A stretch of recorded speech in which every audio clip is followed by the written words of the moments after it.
Hello, Mike. Hey, Jeff. How's it going? Good. Hello, Ira. Hello, Jeff. All right. Gentlemen, welcome to the Lincoln Review podcast. Ira Stoll, author of JFK Conservative. Let me plug the book here for everybody at home.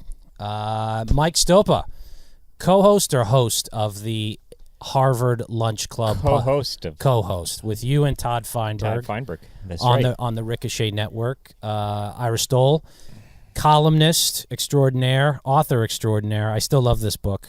This is a great book, JFK Conservative. I have to read your next book, Sam Adams, A Life. So that's 3 plugs now I've given you. How are you guys? Good. Mike? Never better. Never better. All right, Mike. Well, then I'm going to kick it off to you. Mike is I won't use the defamatory phrase of Cult 45 or ever Trumper. Starry-eyed idealist. Right. But you're a Trump guy. But here we are. I don't like to date the podcast, but we're a good 6 months in, right? 7 months in now. Where are you? I won't set up your question. Where are you in terms of your loyalty to the dear leader? Well, I wouldn't call it loyalty, but I'm reasonably satisfied with what's happened so far. I think that you could have predicted there'd be some legislative gridlock that would continue, and it has. And none of these grandiose things, such as the repeal of Obamacare or the tax reform, have gotten through yet. But to some extent, it's like, okay, well, that's fine. What has happened is there's a great change of tone. I'm not going to make this a contentious conversation, but I am going to challenge you. Yeah, please. So you'll have what makes it reasonable? Oh, what makes it reasonable is that Jeff Sessions is the Attorney General, that the number of people coming across the southern border has fallen dramatically, that the number of people who are being basically arrested for being here illegally has gone up significantly. And was that what brought you to Trump in the primary? Number one. Was number one just immigration? Is pure policy, right? Yeah, policy, number one. That's so, far and so away. you're not one of these guys that's like he fights. He challenges and drains the swamp. It's just more like he was stronger on immigration than anybody else, and that's your number one. I mean, he was the only issue. person who had. I mean, if we had Jeb Bush as president at this point, we would have the dreaded comprehensive immigration reform, aka amnesty.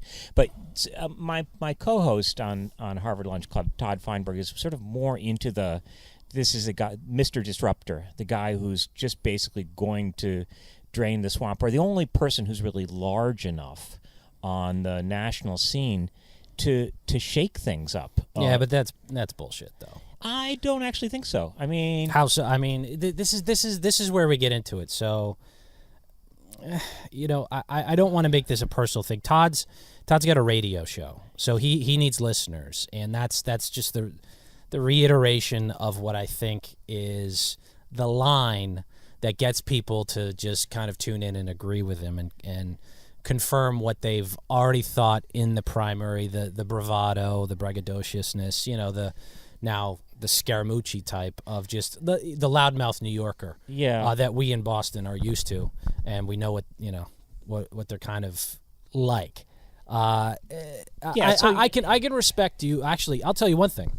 I've come around to a harder turn on immigration because of Trump and because of what I've seen him actually do, whether it's him or Sessions. I imagine it's Sessions. Do enacting in the actual policy. I can say that. My evolution on Trump has taken, I think, more of an interesting turn where I didn't vote for him, but if the election were reheld today, I would. I don't think you get many people that would say that because, and we can get into that in a second. But Ira, where's you're writing columns all the time, more on issues, but I don't know. Do you take on the Trump question? Where are you?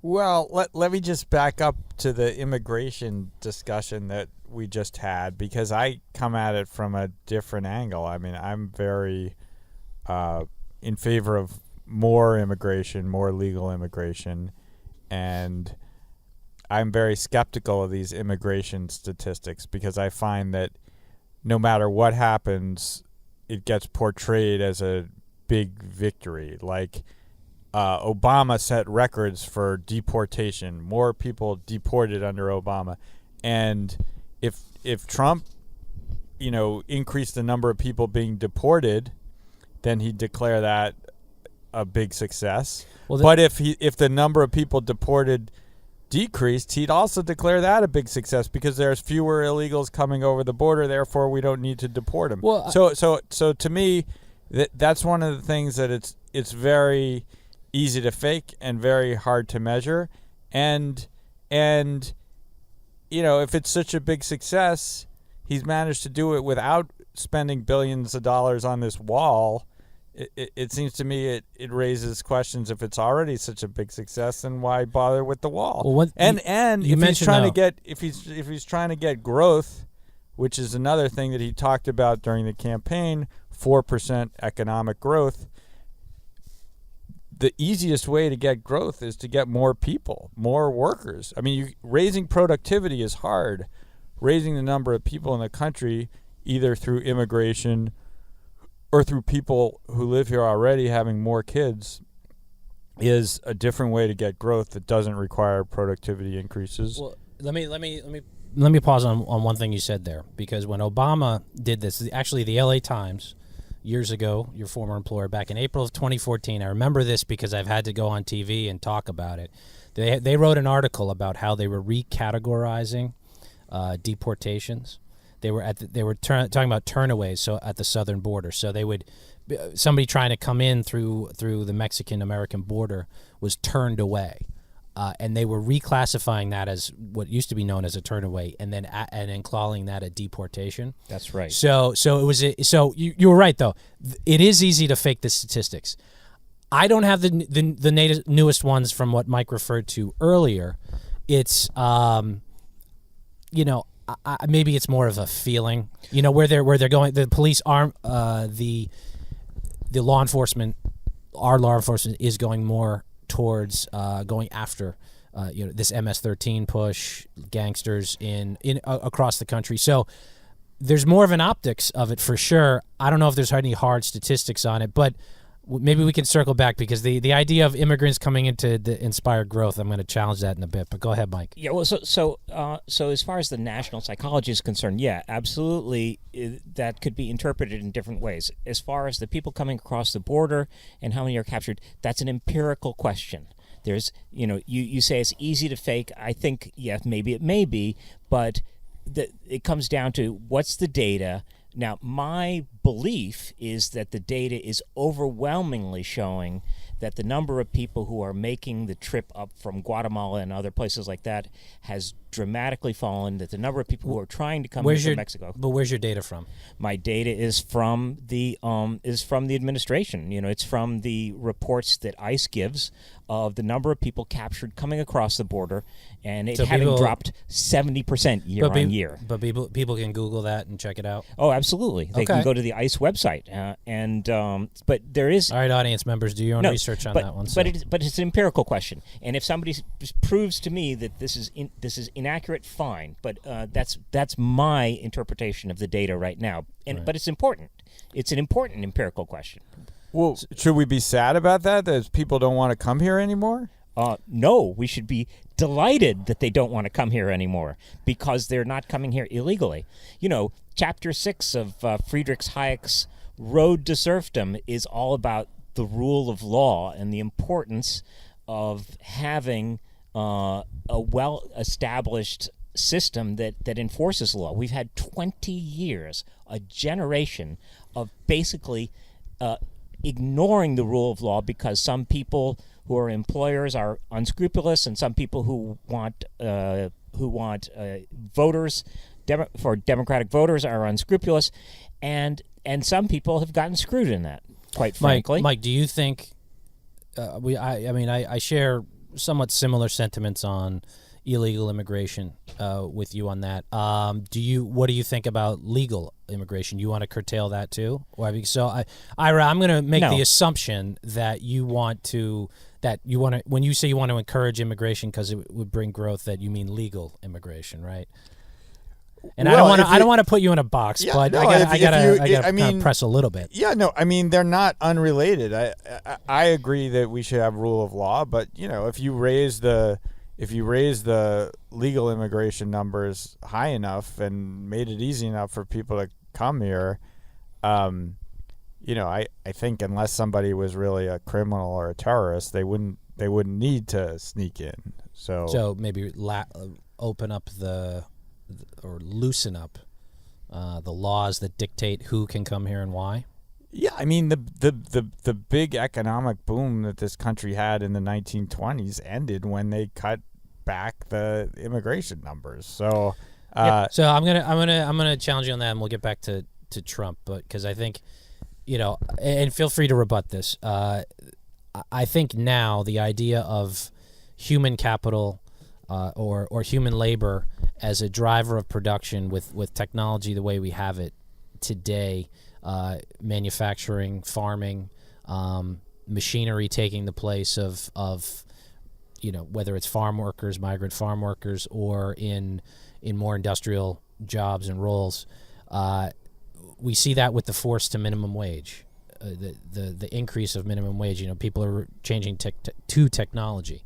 And yet even you could extend that to the idea of global connectivity in terms of internet, where HB1 visas aren't as needed as they once were. So I'd push back on the idea that immigration would cause growth. I think there needs to be demand for the immigration labor, the labor that would come from immigration to drive it. Go ahead. No. The immigrants create. The supply of immigrants create the demand. It's a supply side thing. And the technology, you talk about technology. Steve Jobs was the son of an immigrant from Syria, Abdul Fattah Jandali.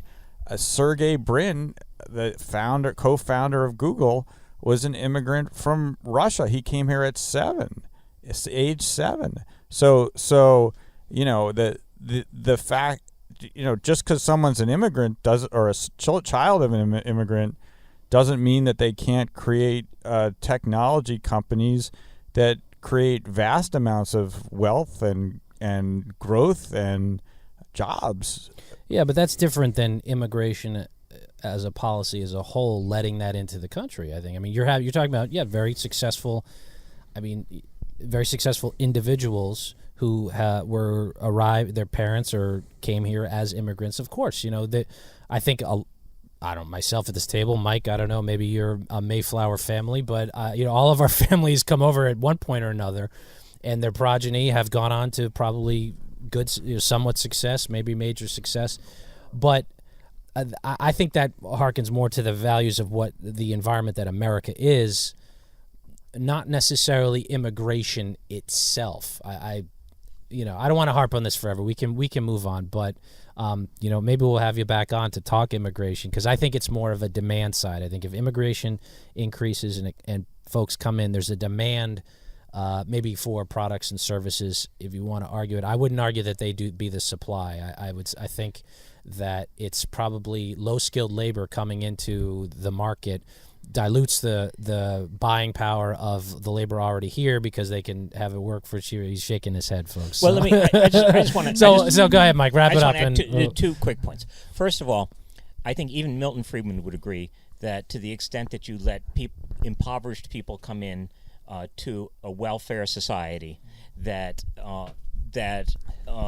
you don't necessarily do well. And in the case of the people who have come over here in the past 20 years or so, I think that it's been a net loss to our society. That's what I believe. Second thing is, there are people who've been screwed by this. There are people who and there's a certain nativist argument that they deserve a say in who comes here and who doesn't come here. And any protectionist policy, I agree, is probably is often in the net a detriment to the economic well-being of society. That doesn't mean that there are not still losers of open borders, of open trade, just as there are winners of open border and open trade. In any case, there are losers and winners. On the Milton Friedman point, he did say we could have open borders if we didn't have a welfare state. Well, that's right. I believe that was the caveat. Let's get rid of the welfare state. Yeah. Well, yeah, that's not so easy. Yeah. Yeah, well, I would prefer to focus on the welfare state. I think that's a place where there's conservative consensus to trim back the welfare state, whereas on immigration, I think there's not that level of consensus. I think you'd get me to be more of soften the stance on immigration if we were to make sure we had stricter policies in place on who receives welfare and what they do to earn that. Just to answer the question you said a while ago, I'm not opposed to legal immigration. Okay. So back to Trump. That was a nice tangent, by the way. Back to Trump. See, Mike, I gotta challenge you. You're in an odd situation from where I sit. I don't see you as a Trump apologist. I think you see you as more as a Trump sometimes defender. Not as bad as some of I've seen, like John Nolte, Kurt Schlichter, and kind of the and Scott Adams, who I think is just terrible. The idea of like no guys, you just don't get it. You don't get it. He's playing 8-dimensional chess, and you're just not understanding it, and which is more BS. Because we can get into that in a second. But are you where I've sat for now since I think he got the nomination is when he does something good, I'll point it out. When he does something bad, I'll point it out. I'm kind of more on the Ben Shapiro line of this. There's good Trump and bad Trump. And I think that folks like myself who are willing to criticize him when we see him doing ill, but applaud him when he does the right thing, are the only thing keeping in check and a very good counterbalance to the folks who just want to say no matter what. Eric Bolling with his open shirt on, on Fox News is talking about, how the rest of America doesn't get it. It's fake news and all this stuff. No, I mean, when he tweets about Mika Brzezinski's facelift, it's bad. He doesn't need to do those things. And here's the thing. Unlike the resistance, I'm rooting for him. I want him to do the things that I want him to do. Okay? I now know that I will definitely get more out of him than I ever would have with Hillary Clinton. So that when that argument's brought up to me, I go, who is she? I don't know who she is. She's not. So that weak kind of thing. But he gave me Gorsuch, great. I mean, the Republicans around him got him, but I'm there. He's got to repeal Obamacare. Or fine, or I don't care if you call it repeal, but do something way better than that we have now with all the free market policies. I think that we can all agree on at this table. Those are the two things, the two major things. If he doesn't get it done, it's on him. He can be a good campaigner, can get that stuff done. So all the other little stuff, and then I'm willing to even put up with the ridiculous tweeting because one day he will leave office, and we'll be left with the Supreme Court. We'll be left with the legacy of laws and bills that became law that we're going to have to live with. So that's what's primary to me, and he's failing on that right now. So it's incumbent upon guys like you who are on the Trump train, or maybe you're about to hop off. I don't know. Tell me where you're at, because with Sessions and all that, it's incumbent upon people who actually support him to be honest about it and not just gulp more of the BS from the Eric Bolling types. Yeah, well, so I don't think he's playing 8-dimensional chess, and I don't think he's especially a brilliant human being. I think that he send your letters to @Mike Stopa. But I think he has some great intuition about how to push in directions that, first of all, get media attention. He's very good at that, and second of all, just get on people's cases. But no, I don't think. You mean trolling? Yeah, right. Yeah, but that's fine for a campaign. You just don't care. Or you think that's a benefit? No. I just don't. That's care. not a bug. It's a I mean, so the Mika Brzezinski thing, and so there's people who think that he's tweaking the media, and in the meantime, he's managing to move policies in a sinister and fabulous way. I don't really believe that. I think the policies have gotten mostly stuck, and I think they would have gotten mostly stuck with any Republican, and they would have not gotten mostly stuck. They would have gotten mostly completely out of control with Hillary Clinton. The Hillary Clinton thing, we won that argument. Right. That argument is over. Right. I mean, until 2020. No, she's not running again. Yeah, well, she's not running in 2020, and we'll save that for the end of predictions. Maybe. No. So no, but I mean, you've got and as far as my real kind of emotional engagement with Trump, a lot of it comes down to people like George Will and Bill Kristol. And those people who I think kind of got psychologically damaged during this campaign and found themselves going deeper and deeper into a hole and not knowing how to get out of it. And right now they've found themselves. And what's George Will doing? He's on MSNBC. He's irrelevant. Who cares what he says? I think the same is true with Jonah Goldberg. Jonah Goldberg is a reasonably smart guy, but it's like I think most of the people who are the Trump campaigns or Trump people. No, they don't well, read him I'll disagree with care. you. I mean, well, Kristol's an interesting case, but Goldberg and Will and sometimes Krauthammer and Kevin Williamson had a great piece today, but I don't want to date the podcast. Williamson wrote some things that Williamson should not have written. No, ridiculous. No. This is the thing. I'm willing to accept the fact that I've gotten more out of a Republican presidency and than I ever would have with Hillary Clinton. Hands down. And I'm not even going to debate that. Like you said, the election's over. She lost. But the idea that there's some competence and that there isn't a devaluating or we don't even devaluing of what the presidency means, and I don't want to get into whataboutism, but the way he's behaving, and also what this means for the future of both the Republican Party and conservatism as a whole, because I see guys like Goldberg, guys like Ben Shapiro, guys like George Will as the only, not only, but the sane voices talking to unreasonable people who just don't want to hear it. They don't want to be challenged and have the world shattered where Trump isn't doing a good job. Now, look, I'll freely admit that if I get a litany of things at the end of 4 years that I can look back on and go, hey, you know what? You were right. I was wrong. Here's I don't care. I care about what gets done. But if that trade-off is we get slaughtered in 2018 and 2020, and then we get single payer because President fill in the blank and a democratically controlled House and Congress are there. No, sure. It's not worth. And yes, and Goldberg and they Williamson. Can still hope. No, but they'll be very prescient about what took place. Right. All right. And, as they've been prescient about everything else that's gone on until now, right? The polls, yeah. Well, no, actually, about the performance. Yes, they have. Of course, Mike. This is all the stuff that's going on is exactly what was said was doing. He couldn't. The way he behaves. He couldn't win New Hampshire, let alone Let's not win the I'm not nomination. I'm not going to revisit. We're not revisiting the polling of who he can do. That was a miscalculation based on past experience. What isn't though is who the guy is.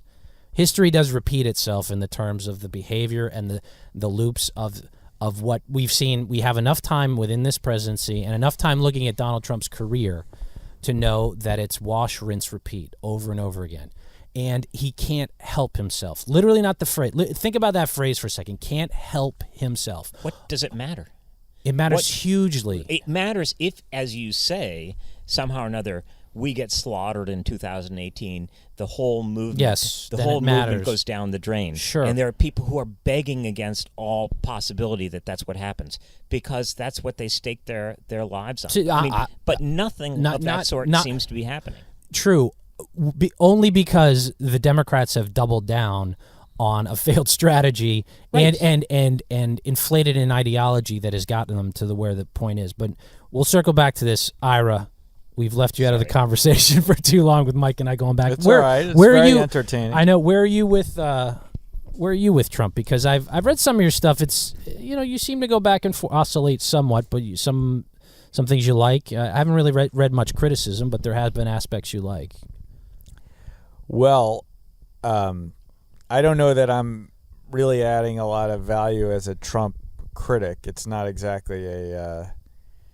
There's plenty of competition in the Trump criticism field. I'm not asking you to criticize per se. Just your opinion of where you are with the president. I mean, I feel like with all politicians, they all end up disappointing you. It's the principles that never disappoint. It's the politicians that disappoint. So, with Obama, he came in, everyone thought he was the Messiah, and people, were bound to get disappointed. With Trump, everybody came in, most people, at least here in Massachusetts, thought he was the devil. And, so there's a potential for a positive surprise on the positive upside. I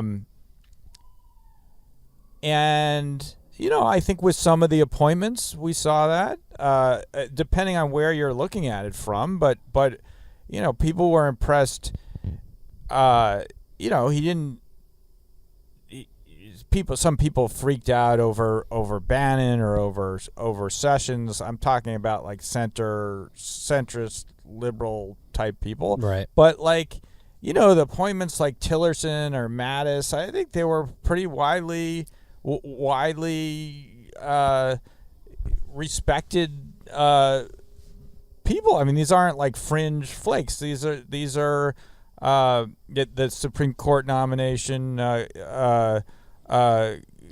Gorsuch. I mean, a widely respected mainstream conservative people. And I think what we've seen on the policy side, I mean, look, it's early. It's 6 months. Big picture, you got peace more or less. You got prosperity more or less. Stock market up 20% since the election. 4% unemployment roughly. Yeah. Now, people credit Obama for that. People say, well, the stock market's going to go down eventually. We'll get a recession. You can't credit Trump for all of that. Some of it's the Republican Congress. Some of it's the Fed, the Federal Reserve lots Bank. of factors, yep. But, given what people were warning about this guy, we're going to have mass roundups of immigrants and concentration camps, and gay marriage is going to be immediately made illegal, and all those families are going to be broken up, and the environment, immediately is going to become polluted, and we're gonna NATO is going to be Dogs immediately and cats, disbanded. And you could make a list of all anti-Semitism, Jewish cemeteries desecrated. You could make a list of all the things that were warned of in the weeks following the election. Yep. And very few of them have actually come to pass. Now, conservatives may be upset by some of that, but from where I sit, I can live with it. Look, I'd agree with a lot of that. I would, and that's why I do take an objective stance on this, because in some ways, I just kind of want what I want in that selfish way. I know what the right policies are that are going to be better for the country, for long term, for our kids and our grandkids one day, and all that great stuff. And they're the stuff that he largely ran on. The free trade stuff, not so much, or anti-free trade. But you bring up a lot of good points. I mean, when I've looked at the list of actually what he's done, or I should say, what's been done under his administration, and so far it's pretty good, and I like it, a lot of it. There's always the but though. And the but, I think, comes in real terms when we talk about Well, I guess a lot of stuff we don't know. We don't know, what foreign policy entanglements are going to take place, and I don't want to get into necessarily predicting the future, but there was one thing along the lines of the aspect of what he got done, and it's slipped my mind. So, Mike, I know you want to jump in. If I remember it, I'll. Well, I was just going to say, as Ira was talking about what has happened since the election and all the disasters that didn't happen. Oh yeah, that was it. No, but yeah, the fascism predictions and this and that, and Ed, who co-hosts this podcast with me, saying we're in for the next coming of the Third Reich. I knew that was BS to begin with, and the thing is, it's like you have to have people willing to come work for you if you're going to establish the new world order of fascism, and nobody will work for this guy because of the perceived infighting, and it's now like a reality show. It's just demeaning in a lot of sense, and I just kind of want. Look, I'm over and done with the idea of, oh, Mr. President, won't you please stop tweeting silly things? Won't you please just act a little bit more appropriate? Like that's never going to happen. I gave up on that months ago of that act. He'll give a good speech, probably on a foreign trip, and he's done that. Comes back home and goes, okay, whatever, the wheels turning inside his head, I've got to sabotage this and twist the narrative, and then they're getting close on Russia and things like that. I don't believe that there was any collusion on the election. There's no evidence to support it, but I do think he got a lot of money over the past 10, 15 years from Russian interests. Is that a conflict of interest? Probably. How does that sort out with emoluments? I don't know. I'm not going to get into it. But he's definitely, that was the driving force behind all this stuff, and he's kind of worried about his family and his reputation. You can see it. But again, he got elected, so I care about what policies he implements. And if the incompetence and the tweeting and the pissing people off in the districts leads to me not getting the policies that I want, then it's a failure, and that's a problem. And I think that's where the people who back Trump won't say, who if they just said, you know what, bashing Jeff Sessions, who's been on board with him from day one, is a bad idea. And guys like you who say Jeff Sessions is immigration #1 issue, why are you doing this? Because why isn't he pursuing the Russia investigation or Hillary Clinton investigation? Well, because you told him she suffered enough when you got elected and inaugurated. So, it's that kind of bullshit that drives me up a wall, because I might disagree on 10 other issues with Jeff Sessions, but the guy's pretty principled. He's very competent, and he's, the #1 issue for Donald Trump was immigration, and he's the one spearheading it, and he's going to go sabotage it because of petty, backtalk in the halls of the White House. Well, and that's what's going to undo his administration. Okay, I don't think he will, first of all. I don't think Sessions is going to leave. But he's not going to quit. But he probably won't fire him. Putting that aside for a minute, I think that everything comes down to three things, or maybe three things with one divided into two. Legislation. Legislation is, as we've talked, it's not going as far as it could, but that's one thing. Second thing is the administration, the executive branch. What does the executive branch do? The executive branch does executive orders. The executive branch does regulations within all of the various departments. The people who are doing those things or who are undoing those things are undoing them really well. I challenge you to find a single executive order which you would say, oh my God, why on earth did he do that? Can I say, why on earth did he do it that way? No, I mean, if the result is something that you like, what do you care how it? What do you mean that way? For less resistance. First of all, or actually the policy itself. There's two that hop off to the front of it. The transgender ban announced without consulting with the Joint Chiefs of Staff over Twitter. Yeah, that's bad, Mike. Okay, I mean, that's whether you agree with the policy or not. I'm not sure how I feel about it. I mean, there's evidence to say no, keep him out, but there's also things that I'm not going to talk about the policy. But he didn't talk to Mattis. Mattis said he didn't talk to him. He didn't talk to his Joint Chiefs of Staff. He just tweeted it out. Yeah, and that undercuts the guys who are working for him who he appointed. That's bad. And the other one is what the immigration freeze from high terror countries. The so-called Muslim ban, but it's not really a Muslim ban. He could have done that. It was early on in his administration. I actually kind of agree with that policy to freeze immigration from the terror-prone countries.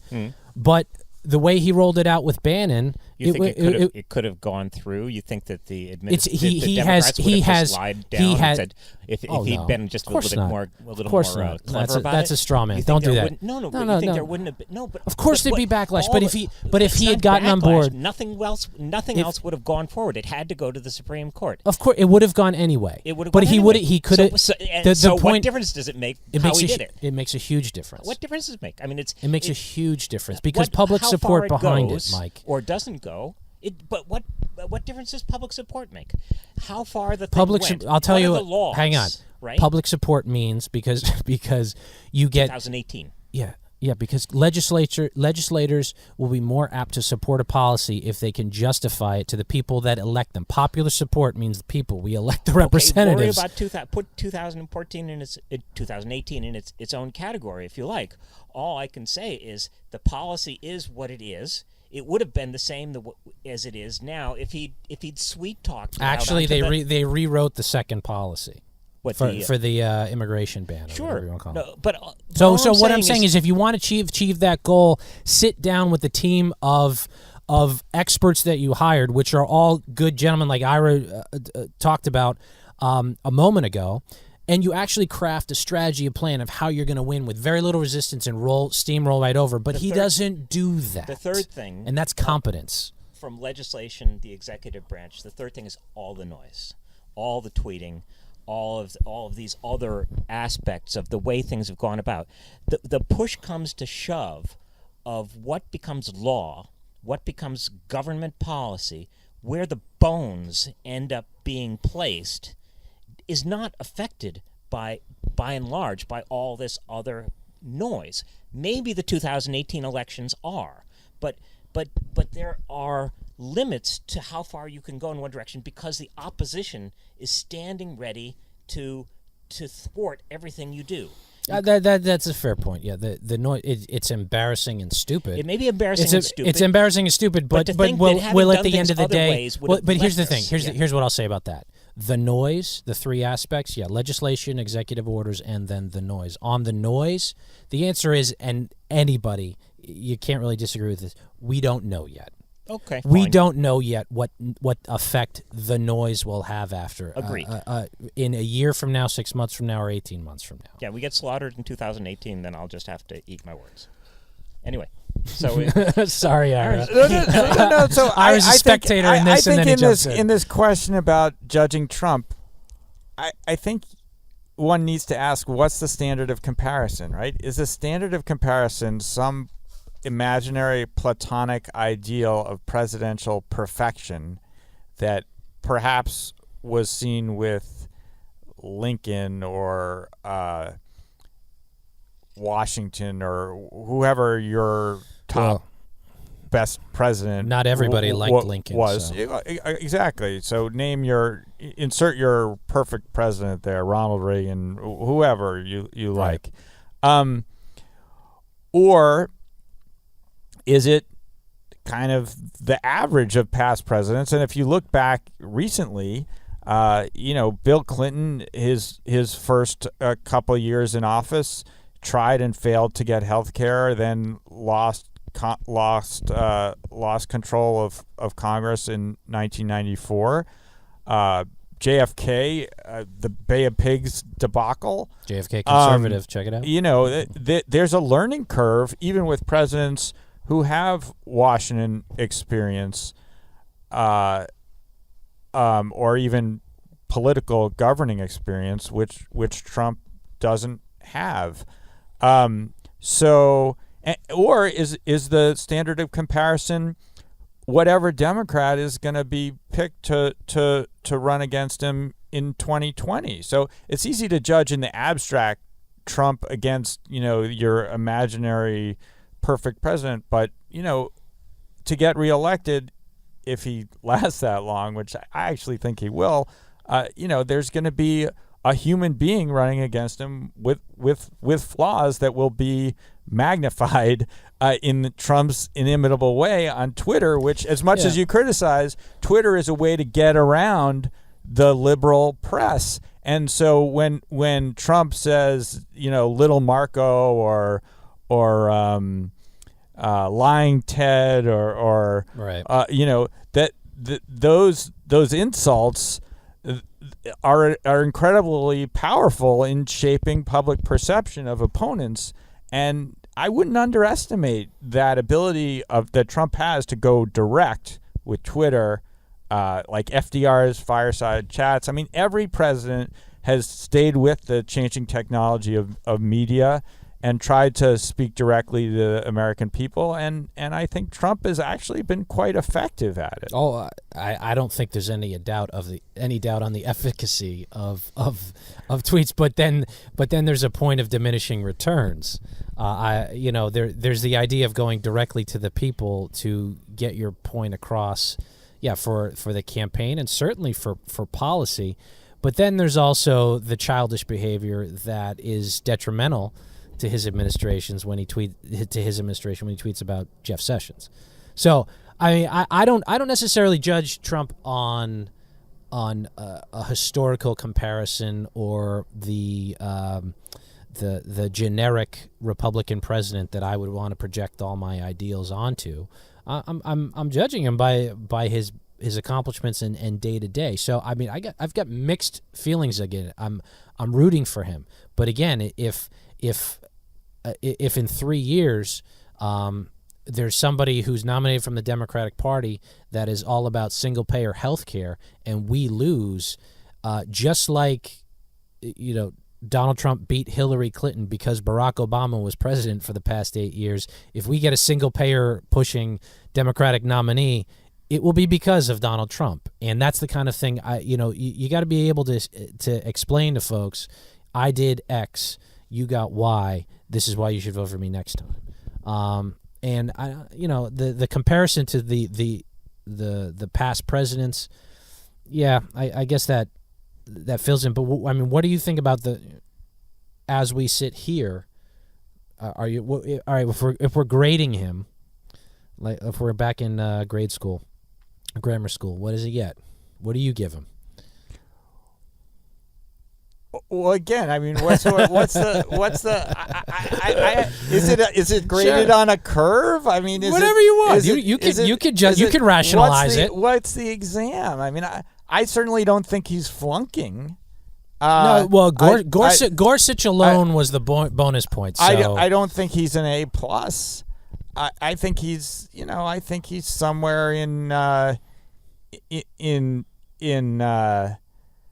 probably B territory, but it's the first semester. Well, what about what about? Let me ask. Wait, I have one more. I have one more question for Ira because Neil Ferguson. Is it Niall or Neil? I think it's Neil. Neil Ferguson. Neil, professor of history over at Harvard, wrote a column recently on comparing JFK to Trump.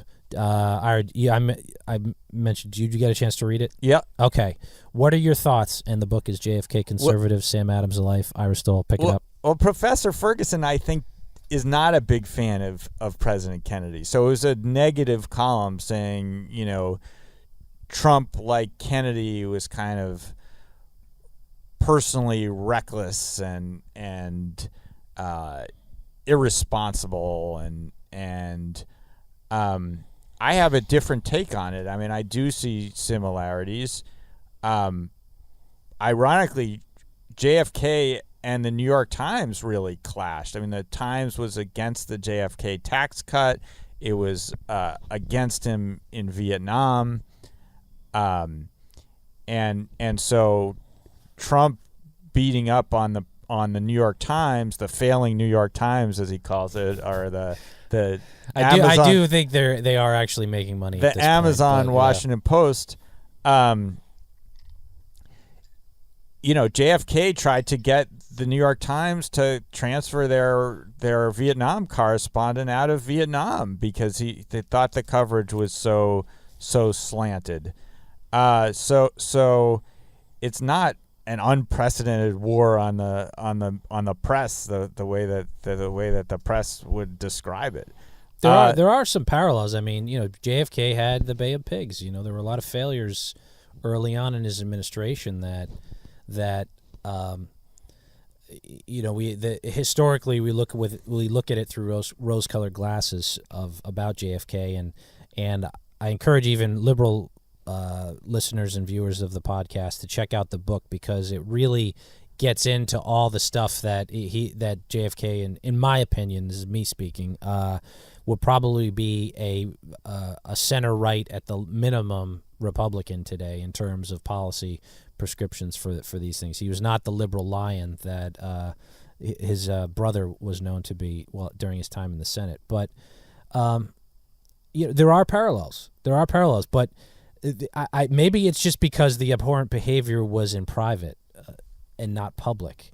And the standard, what has Trump done that's abhorrent in public, in your view? Do we really want to grab her by the pussy? That wasn't in public. That was private. It got leaked by. All right. I'll rattle them off the top of my head. I'm sure the audience will tweet at me a bunch more.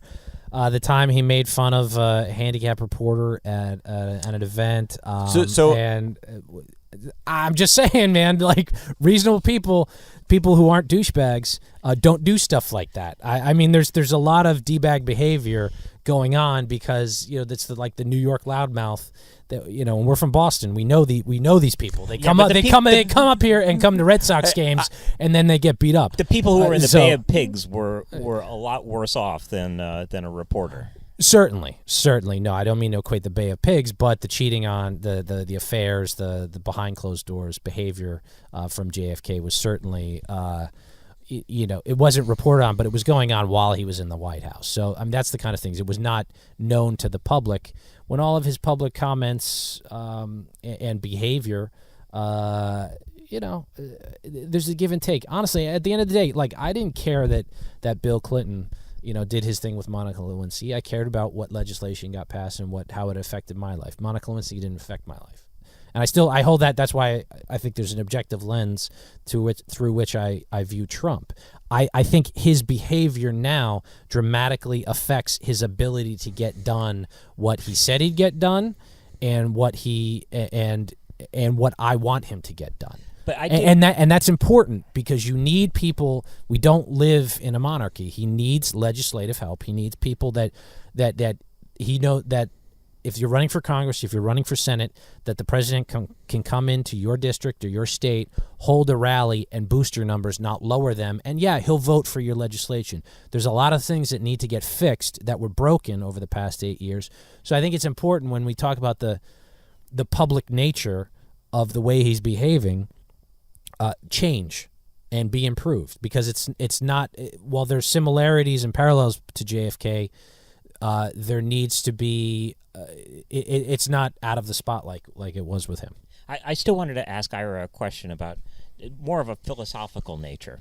I mean, one of the things that almost railroaded his campaign, in my opinion, was the talk about basically protectionism, about putting up trade barriers. I think a lot of the people who are inclined to be with him on illegal immigration, things like that, said, wait a minute, we all believe in free trade and globalism.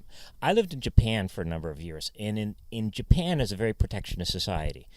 Sometimes when they'll start to open up the borders for some kinds of products to come in, agricultural products to come in, you'll see farmers come down in tractors and other things to the diet and start screaming bloody murder. And the society reacts and protects those people, even though the basic economics says that the society as a whole is going to be better off if they allow the import of rice from other places, they allow the import of apples from other places. Nevertheless, at some level, society sees that it's important to protect some portion of it. Now, I know you're a free trade guy. Do you think that, and I am too, but there's been a part of me that said, well, maybe there's a point where protectionism is a valid a valid way to carry out a policy because certain people deserve to have their interests protected? Well, I mean, Japan has been mired in slow growth for the last few decades. I don't think you can.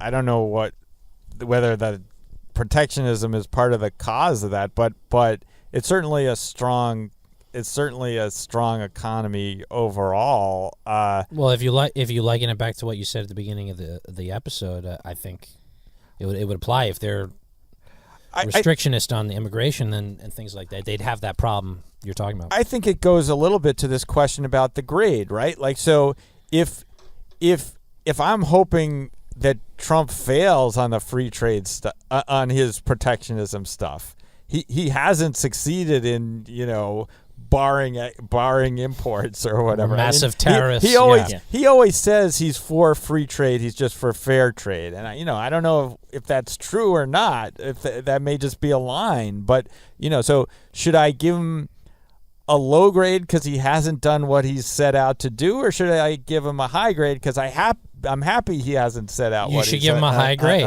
You should give him a high grade. Well, because you only can get in certain things within 4 years, and if he keeps pushing that off, then it's fine. But then it would be an A if he fails to get done a lot of what he says he wants. So I'm having trouble with this grading scheme. Well, I won't. It's so but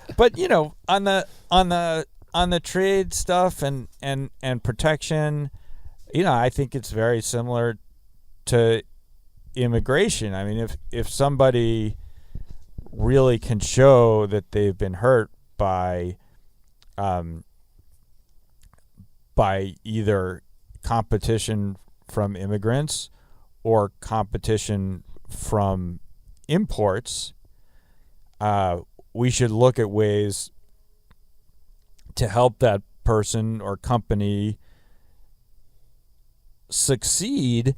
But it's like anything else. Like we have a free market economy, and sometimes people fail or companies fail because their products are inferior, and so in a way the competition should cause everybody to improve, and so if somebody legitimately can't compete, then they deserve to fail, and they should go try to succeed at something else. That's a classic case of America in the last 150 years. I mean, there's countless examples of it, of where they can't compete. Somebody new comes along and they ask the government to shut the little guy out. There's been plenty of examples of that, but the more recent one, where I think around the election time and now, is the steel workers. So we want American steel building the pipeline or the bridge, and it's got to be that. Well, so what do you do to prevent that? What do you do to get that imported steel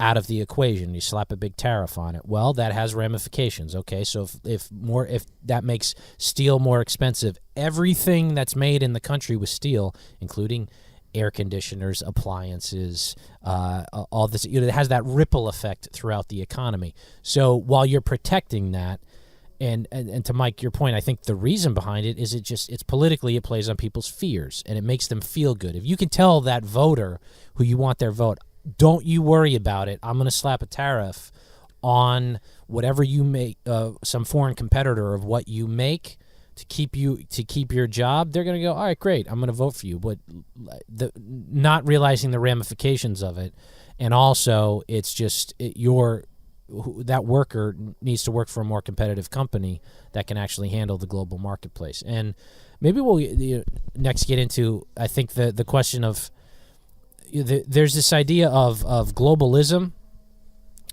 which I think has many different definitions depending on who you ask. I mean, I'm definitely a free market person in terms of business, but on the and Mike, I'll start with you. But on the Trump side, on the the Trump supporting side, is there a conflation that takes place between globalism, defined as markets and free markets, and global government?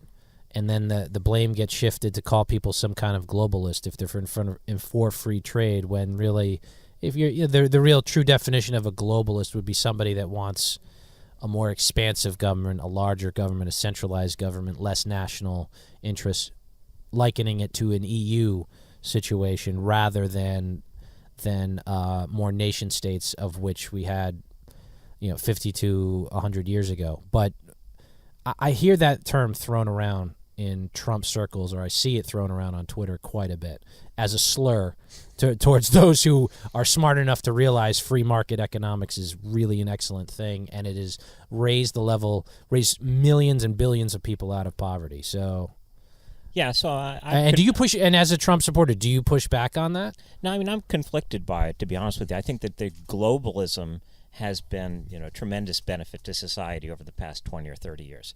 But where globalism to me is pejorative, and rightly so, are things like the Paris Accord, where various kinds of international governance are taking place, which remove the jurisdiction and the right to make a decision away from the people of a nation and put them in some kind of national bureaucracies. I think like Brussels is the ideal example of this. Of course, of people's prerogatives being taken away from them, people's rule being taken away from them. People want to make the choices themselves. They want to have the light bulbs they want to have. They don't want somebody telling them based on some agenda which they may or may not agree with, that all of your the way you're doing things is wrong, and what's more, you gotta use a different kind of hamburger because the kind you're using is inferior. But I'd agree with basically everything you said. But do you think that difference is clear to people who are throwing it around as a pejorative? Well, I maybe not. I don't know. I mean, there's all this talk about Goldman Sachs and the globalists and the and then it gets into some real ugly stuff. Ira, I'll throw it to you in a second, where a lot of anti-Semitic stuff that is really ugly.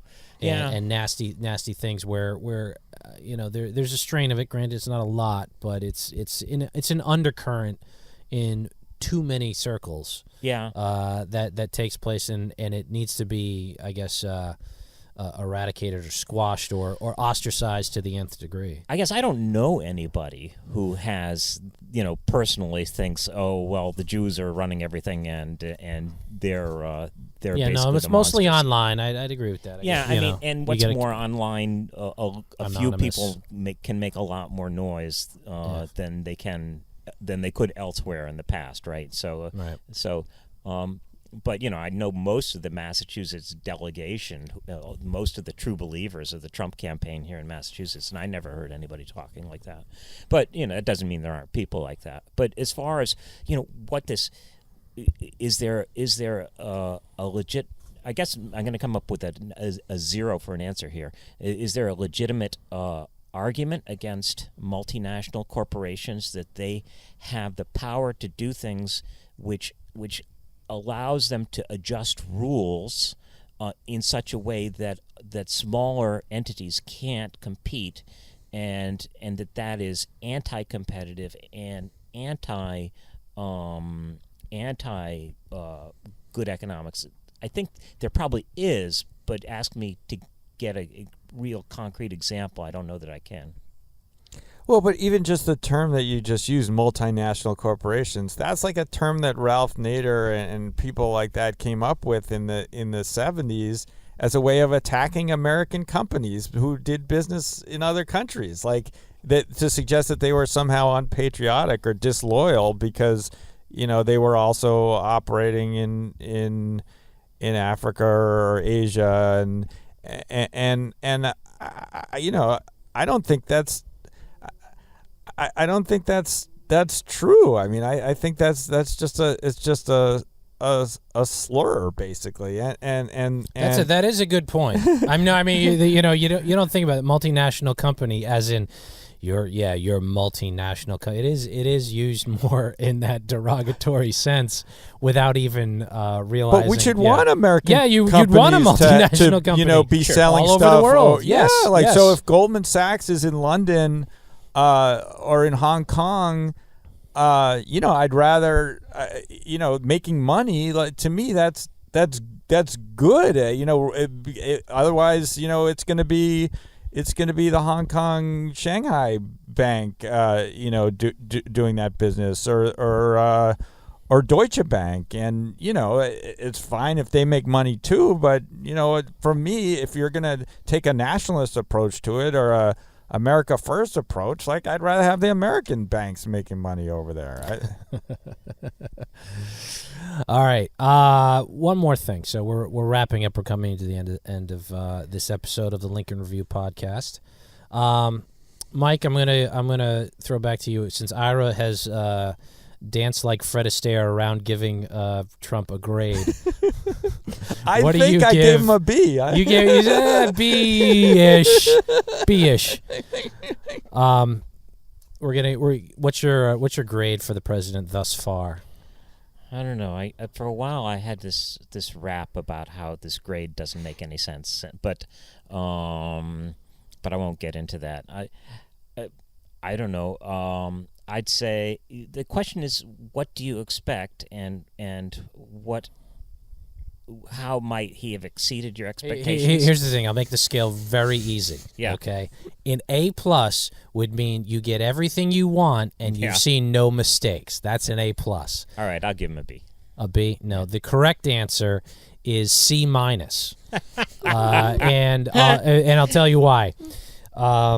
As this is a Salon type episode, an elitist Salon type episode. And elitist just means that, I'm better than you. C- because he's letting his ego get in the way, and I don't say this as some concern trolling type of aspect. It's gonna happen for the next 3 years. His ego is so fragile and he is a bad businessman, that he can't run or manage things like he should and claims to.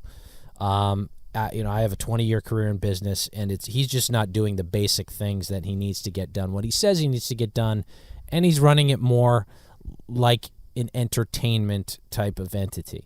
That knocks off huge points. Now, he makes up points for what he actually does get done in spite of that, because he has hired some good people, as Ira pointed out earlier. The people that he has hired are doing good things. The new Secretary of Health and Human Services, Tom Price, is fast at work, undoing where it says the secretary shall. He's doing what the secretary shall do. Neil Gorsuch is a Supreme Court justice. There's a couple more justices that are getting a little old and may retire soon. He's actually unwound quite a bit of regulation that I'm pleased with. He does get marks, huge marks for the Supreme Court justice. And if he actually manages to replace, fix, repeal, I don't care what you call it, but get rid of the individual mandate, get rid of the regulations on the mandates for insurance, for health insurance, and gives us actually more free market centered health care system, he will immediately jump to an A-, Mike Stopa. Tax reform gets him to a solid A. Okay? And I'm not kidding here, because all that other stuff, because whether he is the luckiest guy on the world or he really is playing eighth dimensional chess, which he's not, I don't care. I don't care, because I've gotten what I want. And what I want is actually what's a good policy that's going to be best for the country as a whole. Can I throw one more thing out? Go ahead. 3 months from now, at the very least 6 months from now, everybody's going to be talking about one thing that we haven't talked about, and that is North Korea, because we're going to start bombing them before too long. And everything changes. Well, that's a prediction. Maybe we'll wrap that up. So that's Mike's prediction. As we'll do the old McLaughlin Group style, who I love. It's such a sad thing that he's not on Sunday mornings anymore. I miss my coffee and my watching McLaughlin Group. All right, predictions. Mike gave his. Ira, predictions. I thought you were going to say in 6 months everybody's going to be talking about Mueller's report on the Russia stuff. Oh, interesting. And what will that report say? I think unless Trump or his new attorney general or deputy attorney general fire him and and don't replace him, I think that's going to create a lot of trouble because they've got more lawyers working on this than there are in the Rhode Island U.S. Attorney's Office, and they're all guys who specialized in making phony insider trading charges against people, and they're going to find stuff. They're not going to write a report saying, "Oh, there's nothing there," and that's going to be the media is going to love it. And that is going to be a big distraction / problem for the president. That I don't know. It's going to put him in a box. We shall see. On that prediction, I predict that they won't find anything with any kind of election collusion. They will find. They will find a large amount of financial conflict of interest type of speculation that will drag on until infinity. I hope you're wrong, Mike Stopa. I think too many people in South Korea could get really hurt if that goes wrong. I don't know what to do about the North Korea situation because it is dire. We're in a Churchill situation. Yeah, it's dire, and there's really no good options left on the table. There are only two possible futures. Yeah, there's really a lot of death and destruction could happen if we go to war with North Korea or bomb North Korea. And actually, we're kind of at a state. Technically, we're in a state of war with North Korea still, right? There was never a true armistice. All right. So I hope you're wrong. My prediction is that I believe Kamala Harris will be the 2020 nominee for the Democratic Party for president. I think she's going to go for it. She checks all the boxes. She talks a good game. Elizabeth Warren will be old news, and the fresh young face of Kamala Harris will be taking over the Democratic Party. All right. The book by Ira Stoll is JFK Conservative. His other book, which I intend to read next, is Sam Adams: A Life. He is fast at work at a secret project of his next book, which I can't wait to read. He is Ira Stoll. Ira, thank you so much for joining the Lincoln Review podcast. My pleasure. And also check out futureofcapitalism.com. The website is futureofcapitalism.com, where maybe he can post this link and it will remind his subscribers to Future of Capitalism to go out and buy another copy of a book and give it to a friend. Mike Stopa is from the Harvard Lunch Club podcast with Tom Feinberg on the Ricochet Network. I'll give a free plug to the Ricochet Network as I joined a couple of months ago. I actually kind of like it. It's an interesting little community of conservatives and center-right folks where there's a little too much anonymity in the commenters and posters. You should use your real name, in my opinion, because there's always the online cowardice I just think is lame. Anyway, he hosts a podcast with Tom Feinberg on the Ricochet Network. Check it out. I won't plug Dollar Shave Club because they haven't paid me yet. And you are listening to the Lincoln Review podcast. Please subscribe to us on iTunes. Subscribe to us on YouTube, SoundCloud, Stitcher. We are on all the podcatchers now. And our audience is quickly growing. Share us on social media. Once again, Mike, thank you very much for joining our Summer Salon Part 2. Thanks so much. And Ira, thank you as well. My pleasure. Have a good night, all. Bye.